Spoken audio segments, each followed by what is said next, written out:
afternoon, ladies and gentlemen. This Memorial Day weekend, which is really celebrated, is coming Monday, but a lot of people got the early start. But what we want to do, we got some border wars, we got hate crimes, we had what happened in Buffalo, what happened in Texas, while the NRA was having their national meeting with the Honorable Donald Trump. And we'll go from there. But in the first place, we're talking about Decoration Day back in 1866, right after the Civil War, then 1868. But let's go to our Honorable... I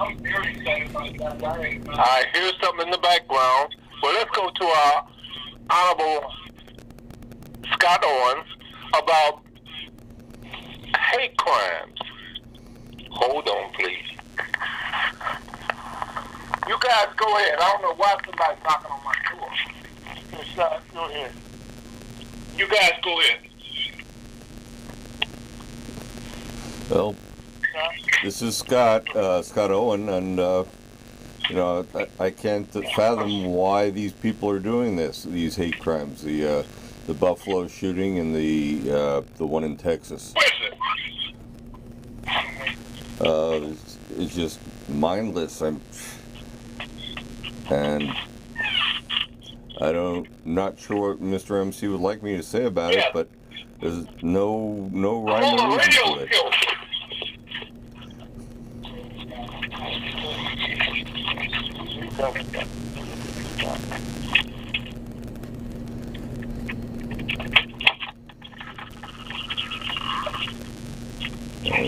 Just go ahead.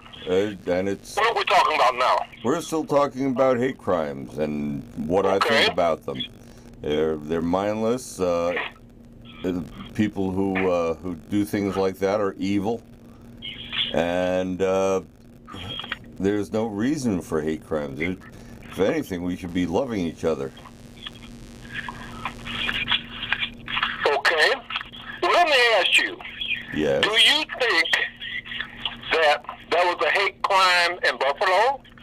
And there was a hate crime in Texas this past week? The one in Buffalo, definitely. The one in Texas, I'm not really sure what he had to hate, but unless you hate elementary school kids, and but it was ill. It was not taken care of well by any stretch of the imagination. And anytime we appreciate your comments too, Mr. Ara. But let me ask you this. Now, will any of they claim, or we know for a fact now, that the policemen dropped the ball? Were any of those policemen that were supposed to guard in the school, were they Latino or were they Europeans? They've dropped the ball 100 times there. At least according to everything I'm reading. Okay. While he's reading, Mr. Folks, what do you think? What's your guesstimation on that? Well, in Buffalo, we already know that was a hate crime. That's all the killer, that did this crime. I mean, that was his intention, was a hate crime. In Texas, we still yet to get an understanding why he killed, those kids. Matter of fact, we're not even sure they ever gave his nationality, who he was, but he was under a bunch of Mexican kids for the most part.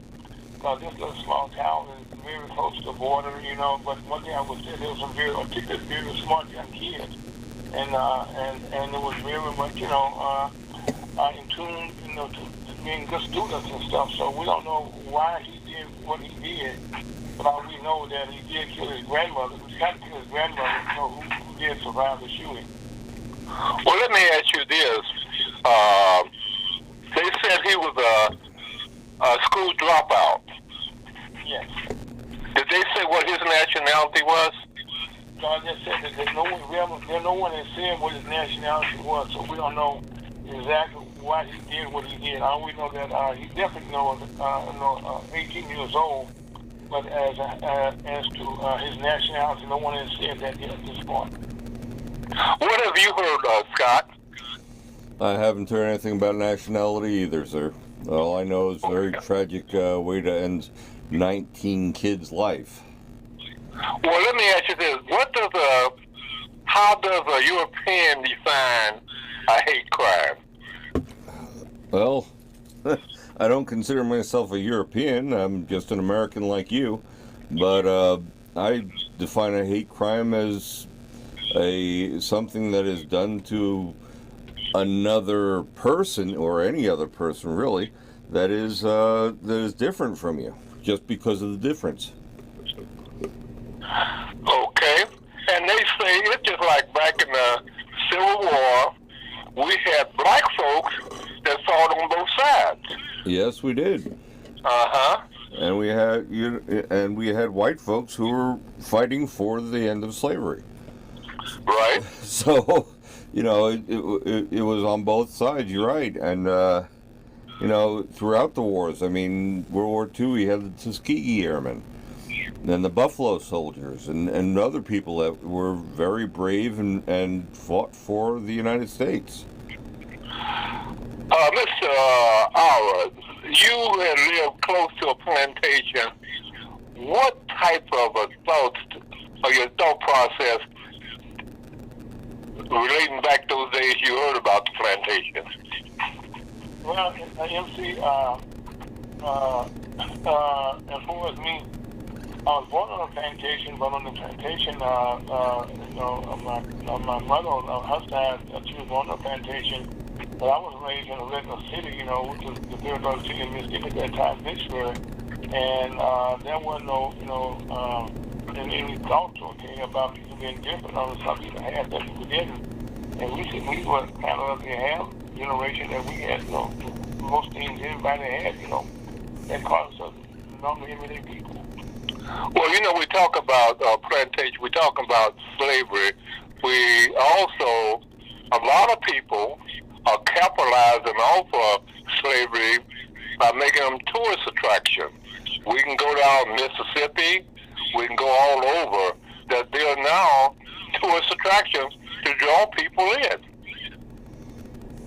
Well, I think that it's not necessarily a distance. I mean, the Civil War is that there were two people were fighting. They were fighting for different causes. It wasn't necessarily totally. It was about that about cotton. It was about the workers they needed to have. The people who had money, and the blacks, were not involved. And like God just said, I agree. We fought for both sides there, so it wasn't a thing about that. It was about people who wanted to own slaves. That was the one that was basically from the war. Okay, we're talking about going back 1866. We're talking about going back 1868. We're talking about Decoration Day to now Memorial Day. And the same token, while we're looking that up, we'll see if we can get our invited guests on the line, but I think we can just go ahead and talk about Memorial Day or Decoration Day as we see it today. A lot of people take their time out to go to the cemetery to put flowers, wreaths, or whatever on their loved ones. Let me say this first one, okay? My father, fought in World War I, and he was buried in the cemetery in Vicksburg, Mississippi, which is a national memorial. And matter of fact, we put the wreaths on his grave. Matter of fact, he was as a veteran. We put flags on his grave every year. And so right now, I honor any veteran who fought any wars, from the Civil Wars, from the World War I, World War II, Korean War. We had the Vietnam War. We had the war in the Middle East. All those are veterans are the ones that we're honoring right now on Veterans Day. And that's what the Veterans Day, the Memorial Day is about. Honor people who have fought for our country. And that's what this day is all about. Well, let's go back. You said your father fought in World War I? Yes, he did, sir. Okay. Are you familiar with the Elaine situation that happened in Arkansas? I know, I'm not hearing anything about Arkansas other than what I learned from you on this program. Well, they said approximately about 150 World War I black veterans, they were sharecroppers in Elaine, Arkansas, whereas they wanted 75% of the profit. And the people, the real Klan, didn't believe in that. They murdered all of them, and nothing has been done to date. Now, someone would check with the Arkansas A&N in Pine Bluff. The history teacher probably can tell you about what happened in Elaine. Now, we can also talk about what happened in Ketcher, Arkansas, what happened in the Black Wall Street in Tulsa, Oklahoma. But not only those cities and states, but this is something that's been occurring all over. What is your background or your thought process on these situations that you probably heard about or read about?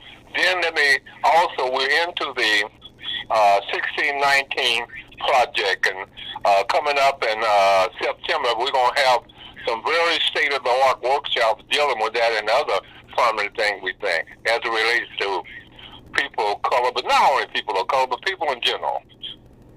Well, MC, I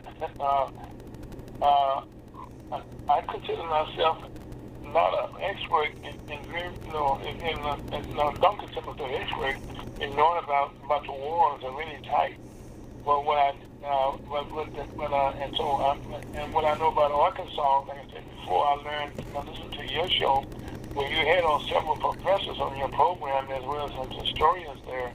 And we had listened to talk, like Michael Anderson, another young man, Mr. Bay, who had talked about what they're doing in Arkansas as far as slavery, as far as even the black people land, and put it to other use. So I'm not familiar otherwise than that, about very little about how. Matter of fact, in Vicksburg, Mississippi, where I grew up, it was very much in a Confederate city.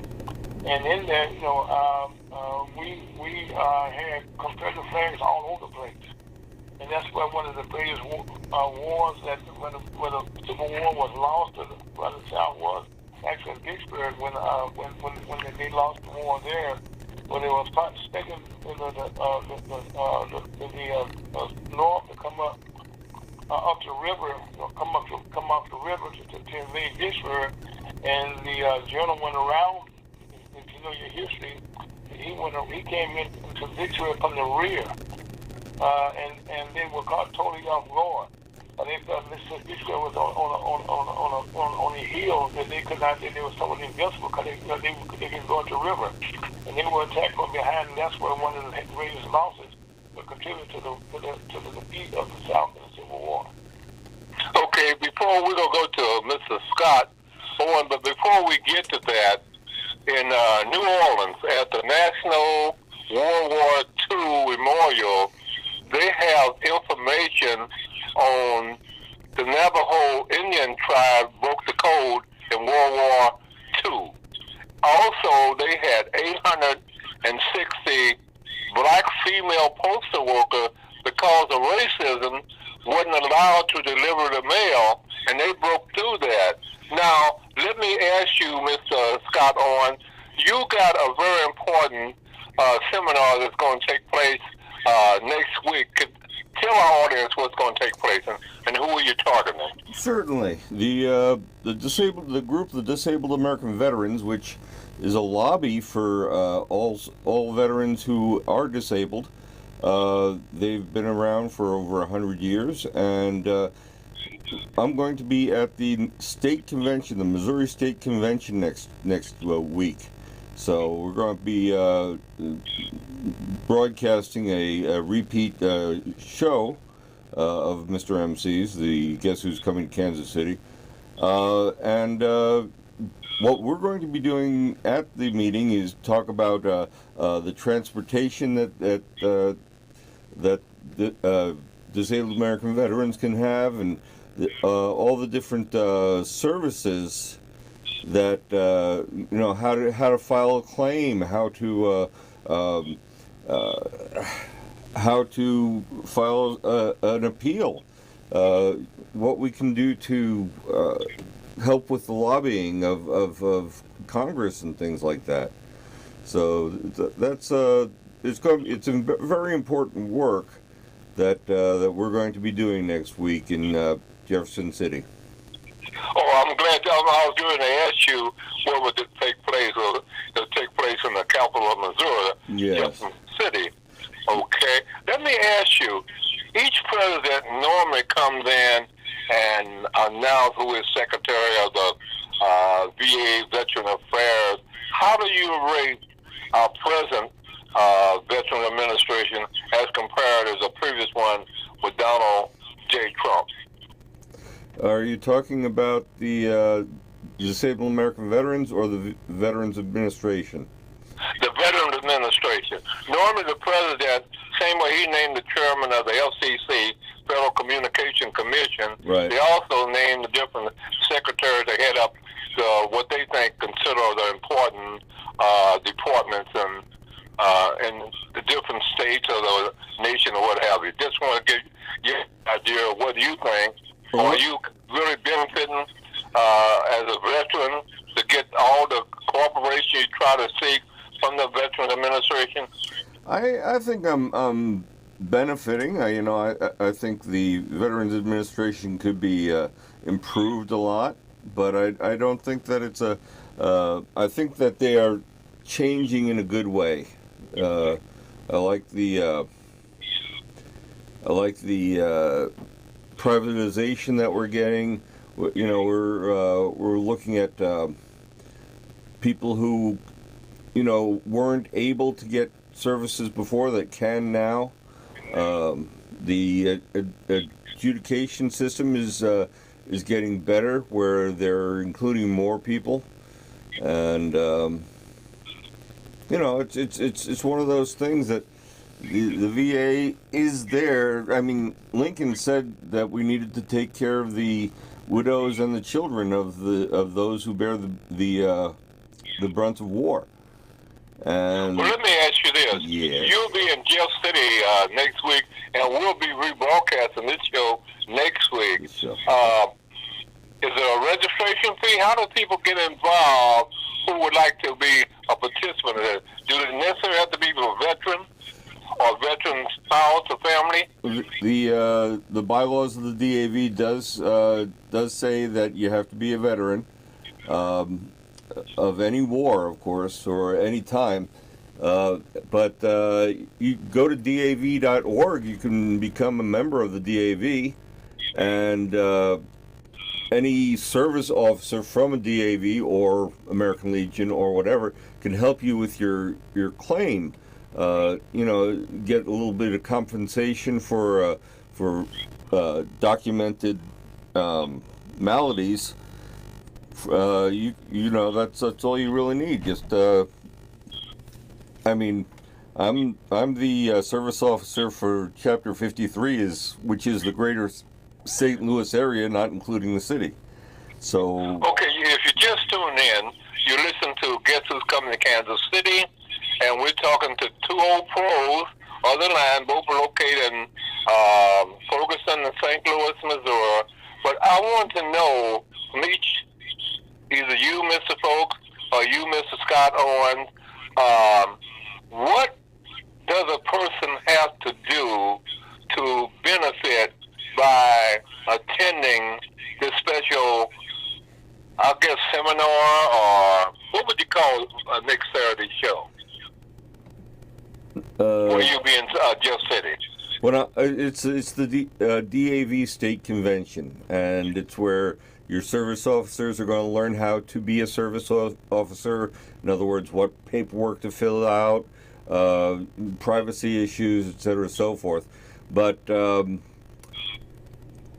I believe you can attend the meetings, but you have to be in the state executive committee to actually vote or anything like that. Okay, that's for the voting process. Yeah. But also, veteran spouses, they're able to attend it too, but they just can be in attendance, right? Well, yes, or if you'd like to become part of the Disabled American Veteran Auxiliary, I think that's under the DAV.org website as well. Mr. Folks, about that we know of that you're a veteran, how do you feel about this? Do you think... No, I'm not a veteran. No, I'm not.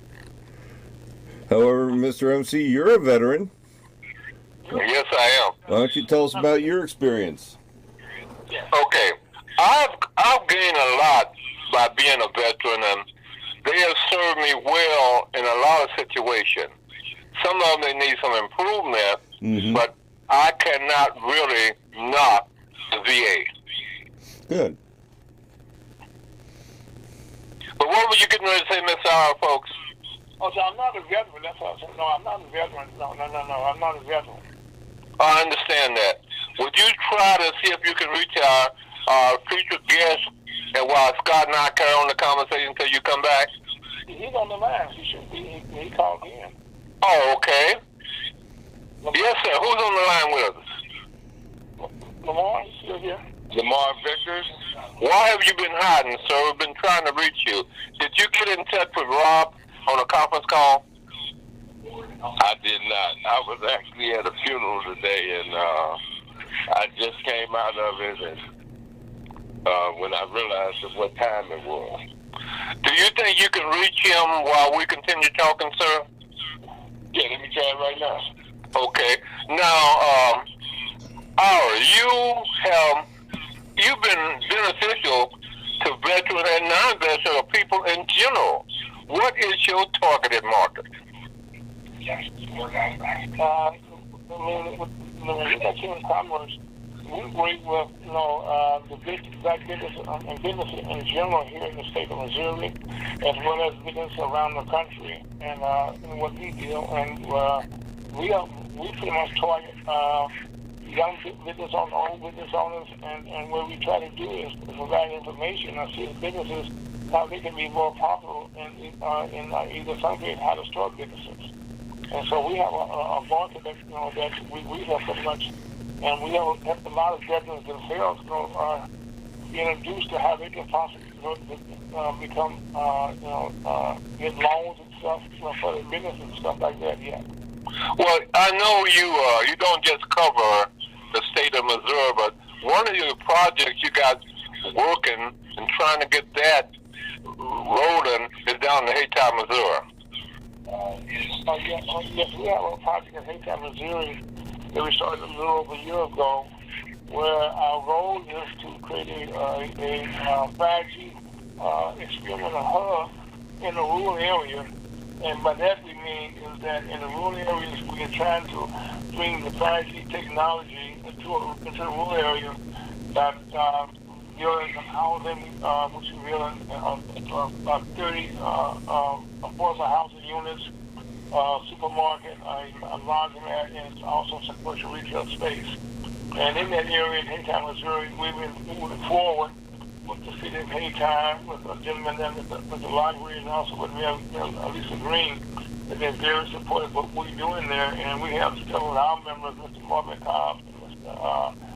Lawrence Wood II, who've been, Kim members and very active. Also, so we have all of our members there, Reverend Larry Brown, and several of our members who have been working very diligently. There was Mr. Keys, and I go down the list of our members and stuff who have worked very hard with us. And another gentleman by the name of Mr. Donnie Green is about to invest in the creation of starting a 5G Technology Institute in Haytown, where he's in the process of buying land now for that also. So we have quite a bit of activity going on in Haytown, and what we're doing there is trying to create jobs in Missouri. In Missouri, we don't have a lot of black businesses. We got a lot of black businesses, okay, but they're not the kind where they are, of a magnitude where they can be some major employers. and most of them, hire less than 100 people, but right now we're trying to change that by, working to do that.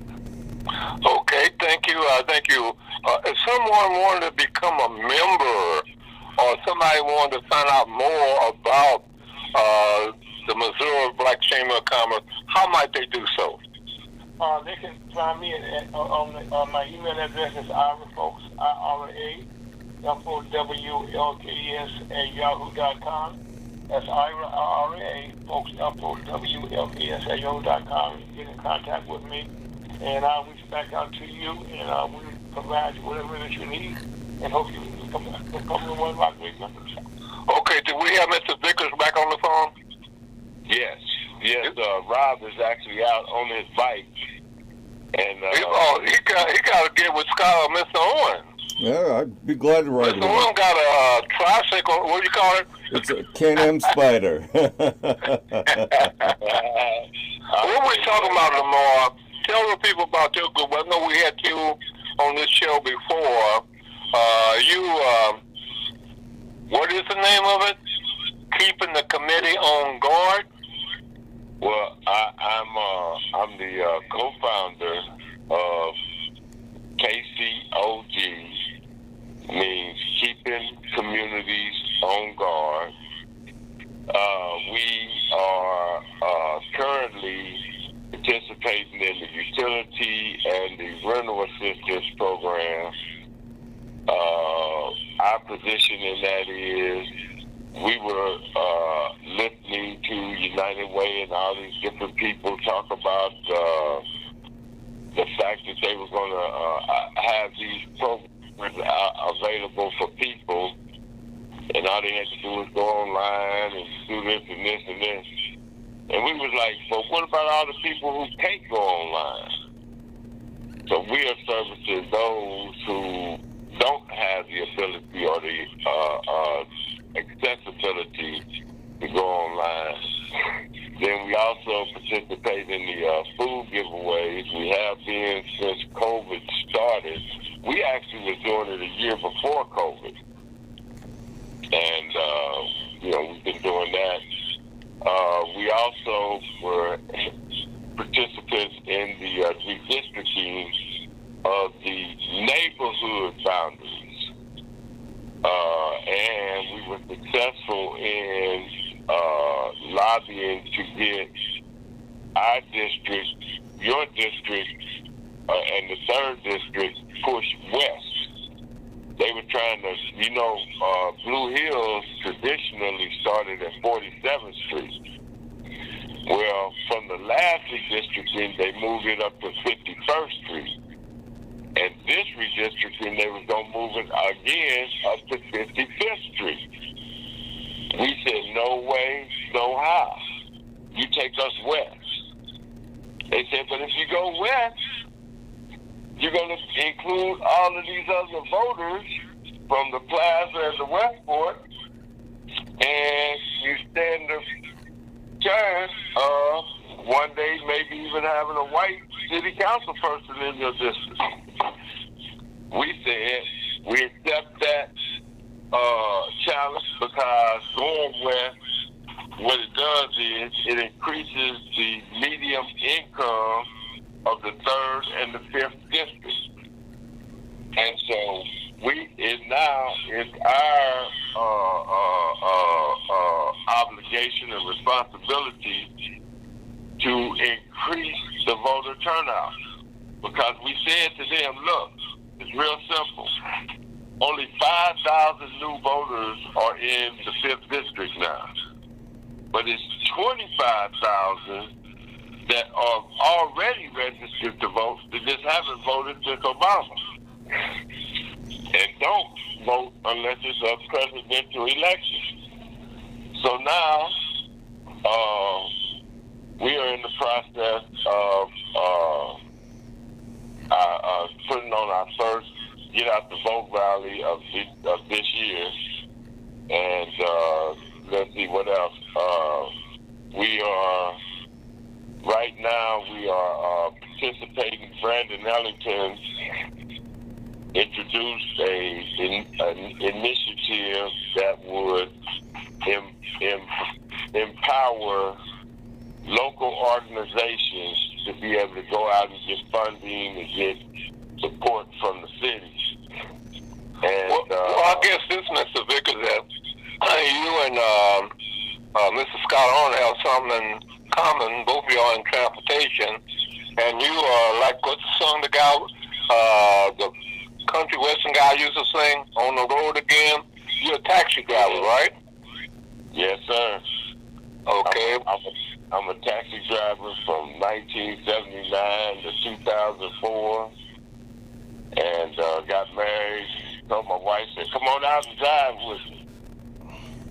She seen how many women I picked up and said, "Oh, no, you can't do this." Okay, let's switch it over to Mr. Scott Owen. I know you happily married. Do you get those same type of threats too? I've been married for 38 years, sir, and never changed the never changed the oil on that. So. Okay, Mr. Folks, I know you do a lot of driving from this place to this place. You have something you want to add to it? And by the way, if you just tune in, you're listening to a special broadcast on Memorial Day weekend, and we're covering a lot of areas. So be sure. How can a person listen to the show? Would you tell us, Mr. Folks, or would you tell us, Mrs. Scott Owen? Go ahead, Mr. Folks. That's okay. My name is Al Frost. I'm the founder of the Missouri Chamber of Commerce. We host a show every Saturday from 1 to 3 since 2015. And the way you do that, we can be found on Ferguson, USA, HotTalkRadio.com. That's all one word. Ferguson, USA, HotTalkRadio.com. And once you do that, you can engage our station. And if you engage at 5 o'clock, you can get guests who come in Kansas City. Like going to Ferguson, USA, HotTalkRadio.com. You also can be heard on Facebook and YouTube, and also on Twitch, and also on our website also. Originally, Mr. Vickers, we wanted to talk about Memorial Day weekend. I know that's a busy weekend for you, but what are your thoughts on Memorial Day, formerly Decoration Day? You know, I tell you, I believe that going forward, all of these holidays and all of these have to have a significance as it pertains to us. And that we need to start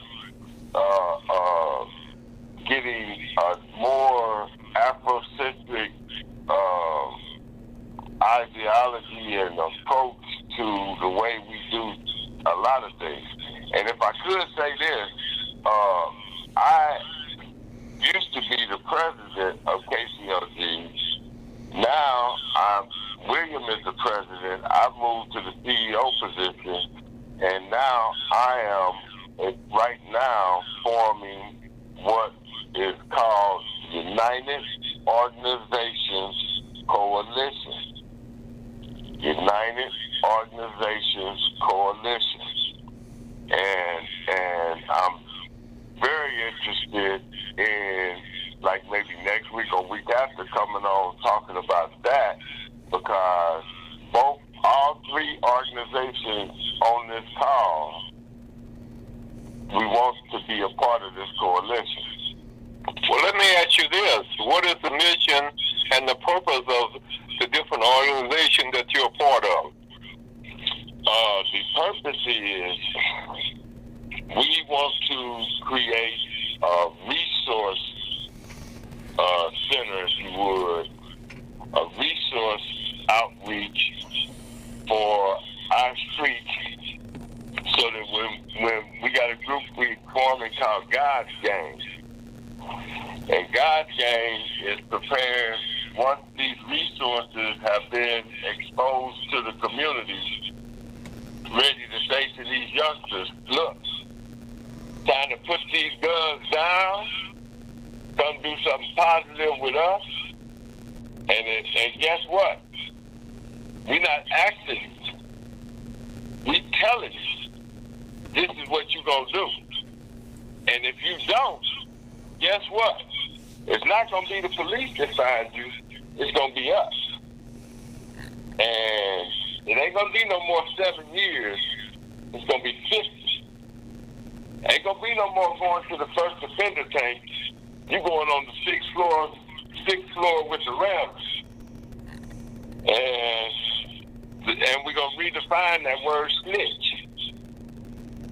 And so I'm really excited that the three organizations on here have a very significant part in this, in the resources that we'll be able to offer to our people. Okay, Mr. Folks, what about when they reduce the age limit that anyone as a parent now can go out and purchase a gun? And we seem to be black killing black.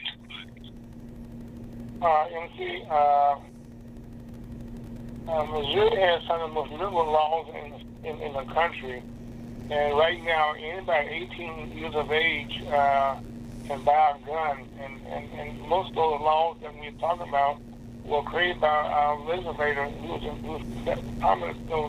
all Republican governor in the last 7 years. And right now, these guns in most states, especially Kansas and St. Louis, has been very detrimental to our communities. And right now, the rural communities right now are dominating our state legislators. And in the rural areas, the gun carrying all the time is no big deal. They carry more rifles. But the handguns is becoming guns of choice. And that's what really creating havoc in all our communities right now, in our schools, on the street. And people, the kids finding guns and kill themselves. And that's why, to me, it's a bad idea. The laws were changed. They were not thought out. It's a bad idea because we're proliferation of guns now in our communities. And it's not good for us. Mr. Scott Owen, will any of this be discussed in your meeting this coming weekend? We do not discuss politics in itself. We basically discuss what we need to do to help other people, to help veterans. That's what our mission is, and that's what we do. Well, since you're talking about the state of Missouri, approximately what's the number of members of veterans you have in your organization? Oh, glory. If you can tell that. I really can't feel that. I'm the commander of my own chapter, and that has probably close to 200 people active and inactive in the chapter. But all over the state, I really don't know the good number for you. Since you said you're the commander of your own chapter, what is the name of your chapter? It's Chapter 53. That's the designation of it. And it's the funny thing is that every state has chapters starting at 1. So if I say Chapter 53, I'd be remiss if I didn't say Missouri Chapter 53. So that's the name. Well, let's switch to Mr. Folks and Mr. Vickers. What are your suggestions about tightening up on the gun laws of how anybody can purchase? We've been the last couple of weeks. You had the Buffalo massacre. You had the massacre down in Texas, while the National Association, Rifle Association, they were meeting down there. What kind of discussion? Do you have any feedback on either one of those? Well, I tell you, I'm really excited about our previous discussions. We have went back to, we want to find out and see how we can affect the bullets. You know, the gun laws and the gun State your name too so people know who's talking. This is Lamar Vickers with KCLD. We just Thursday was talking about the fact that, see, the gun laws and the gun lobbyists, they are pretty much set with the guns. So now what we're looking at is how can we affect the sale of the bullets? Because without a bullet, a gun is nothing. So we are right now trying to research and find out how the distribution of bullets go from the manufacturer to the regional distributor to the stores. We were told that it's done by lots, and we just want to see if there's a way to be able to barcode the bullets as they're sold. No matter what we're doing, we have laws against people shooting other people, and basically, criminals are not going to follow laws, so they will shoot. You know, these people who are not paying attention to what a law is. They don't care. Well, honestly, what it is that we have a society that is enabling them to do it by the fact that, number one, when they do it, nobody tells on them. See, and so when they do this, they do it knowing that pretty much they're gonna get away with it. The homicide detectives here do such a raggedy job of investigating until they know pretty much they're gonna get away. And they also know this: if they get caught, they get caught down from murder to manslaughter. They do 7 on 10, and they back out again. So I say to our prosecutor here, you're a part of the problem. Okay. And so we need to lobby, and that's where we're up against. We're going to lobby that if you commit a black-on-black murder, no longer is it a 10-year sentence. It's minimum 50. It's 10 years if you're in the car.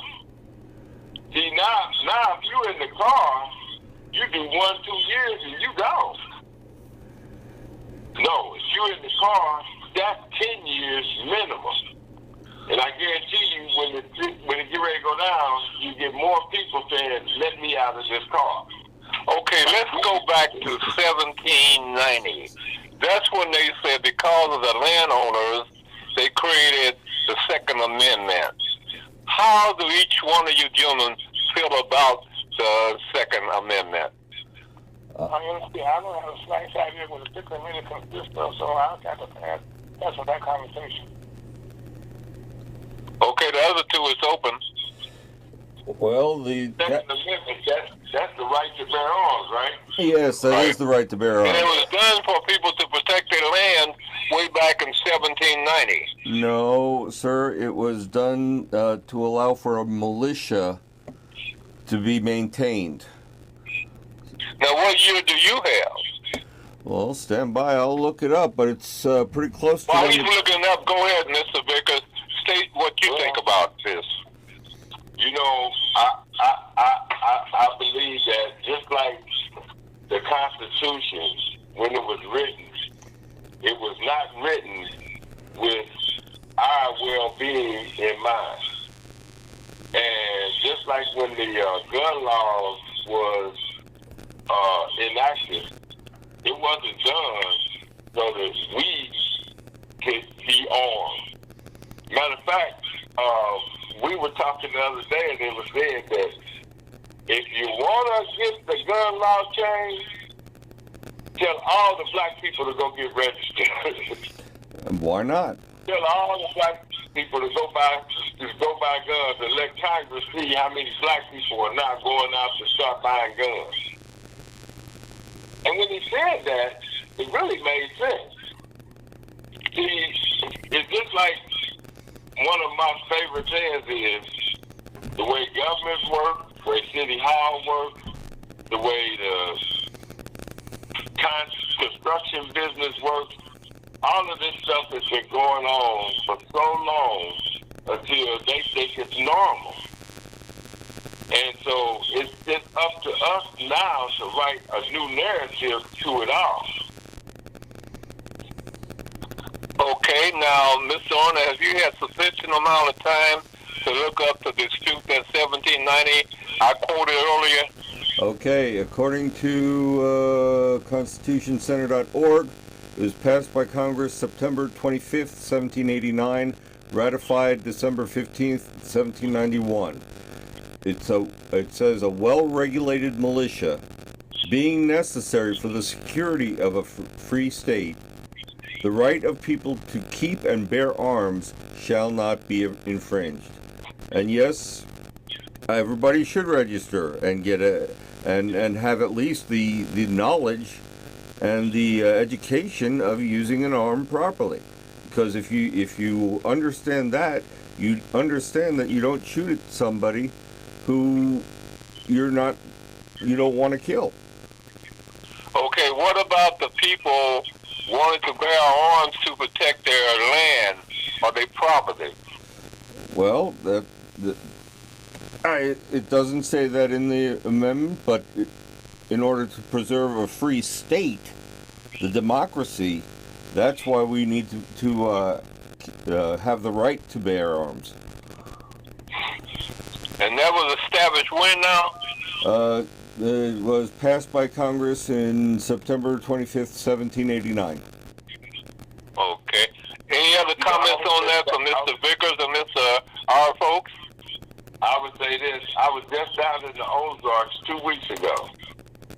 And being in that ride is from Kansas City to the Ozarks, what it showed is that is the plantations and all of that, and where we was where Missouri was the last to give up the slaves. I left that weekend saying, and the last of the areas to give up their slaves, I believe, was down in that area. And I would further that by saying we ran across the street that was KK. The street was KK, with the K's looking just like the original KKK. And I asked the lady, I said, did that street used to be KKK? And she was a white lady, and we was all together. And everybody I was with, they kind of got embarrassed because they was like, Lamar, don't, But the lady was about to answer me. There's nothing wrong with that. I mean, well, probably a lot of people don't want to answer because they don't want people to know they might know more than they actually know. But I used to go down in Clinton and what have you, in all parts of Missouri when I worked for the Kansas City plant, and they had these militias organizing handguns and the whole ball of wax. Back then, that was from 70 to 78. 1970 to 1978. I no longer believe when they say that Missouri was the last to give up their slaves. I used to think they were talking about Kansas City and St. Louis. No. No. And I believe it starts around Higginsville and works its way, I guess that would be east. Yeah, Higginsville was approximately about 40 miles from Kansas City, Missouri. I believe so. That was a very enlightening weekend, and even to the point where all of those people live all those different places, and they got one church in the middle of nowhere, and you can see everybody 30 minutes away, an hour away, they migrate and come to that one church. Okay. Do you believe that church religious people are doing anything to eliminate racism, or is that a part of it?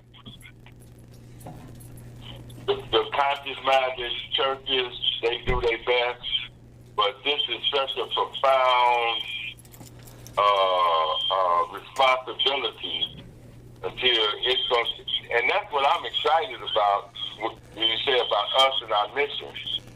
Our mission is to prove the power of the people if they can come together. And we believe that if we can finally bring people together, that we can create a synergy that cannot be stopped. In case you just tune in, we're into our last 10 minutes of this show, which will be rebroadcast next weekend. And what we missed today, you'll be sure to tune in next week, and you'll get the things that maybe we're not covering today. We'll try to cover now. So in this last 10 minutes, each and every one of you state some things that our people should be very cognizant of. More importantly, when is the next time people will go out and vote? Well, in the state of Missouri, the next primary is in August for people to vote for our state and federal positions. Those people running for the Senate and people running for be nominated for the congressional seat that just been redistricted most recently. And those are elected also for your state representatives, for your state senators, and those are elected for your municipal workers. Those are different times, but right now your state workers and federal workers, they all be taking place in August. I know, Mr. Owen, you say that you guys don't get in politics, but on the same token, I'm quite sure, do y'all push to get people registered? Yes, we do. I mean, we promote Americanism, and part of Americanism is getting out and voting, whatever your opinion is. I know, Mr. Vickers, you had the two, my city councilman, and then her husband, about redistricting and things like that. Can you kind of tell us where you are on that? When they said, will Emmanuel Cleaver be protected? Or they said Denise Davis over in Kansas, they were trying to, and all this goes to the Secretary of State, right? Where they control it. Missouri is a red state. No, the state map was being drawn by the House, the Senate, and the representatives in Jefferson City. And the answer to your question, Mr. Cleveland seat will be protected. Okay. Now here's the kicker to that, though. The Cleaver, as it turns out, had so much power that they couldn't do his seat. But every other seat that they can get a hold to, like Sharice Davis, she's in trouble. See, she didn't have the political clout that Cleaver had, but consequently, Kansas, they just did what they wanted to do. You mean Sharice Davis, right? Oh, yeah, she's in trouble. And a lot of the Democrats across the country are going to suffer the same fate.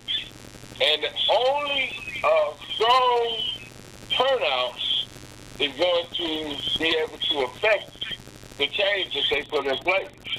And I say to you that we are embarking and it's wonderful to know that I was going to be on this call today because I said to them Thursday, see, we need this to be a statewide movement. We need the Jeff City to realize that all of a sudden the people in the inner cities are waking up and that they are starting to vote. And I want to see numbers in August and November that they have never seen before. You say that Councilwoman Sharice Davis is in trouble. What is her boundary for her to remain as a congressperson in Wyandotte County and et cetera? Is Bonnet Springs connected to that? I don't know that, but I just know that I've been in Congress been in meetings where they weren't just talking to me, where they were discussing that. And I also say to my brother on the call that we do nonpartisan get out the vote rallies. We do have sometimes have people who are running to come and speak, but we're not there endorsing anybody. What we're endorsing is your God-given right to vote. Okay, as we get ready to close out, and I'll have something to say, but let's start with you first, then Mr. Scott, Owen, and then Lamar Vicker, and then I'll close it out. Well, I don't first of all can come with who wish that everyone has a safe holiday weekend. Please wear your face mask. COVID-19 is still alive and well. And then also enjoy with your families and hold your loved ones close to you and pray for those people who have been involved with the shootings around the country and that there be no more. Next person. I'd like to say, please remember what Memorial Day is. It is not the day to remember veterans. It is not the day to be happy. It's a remembrance of those who have passed before us, who've given us what we do have, whether we like it or not, and those who signed the check and said that it's okay if I have to die for my country. Mr. Vickers? I just want to say to everybody, I echo everything that was said before me. Have a great holiday weekend, and just know that it's time to go to work. And when the next couple of times that we come together, we'll be talking active steps as to how we're going to go about accepting the responsibility of changing the current culture of our community. Okay.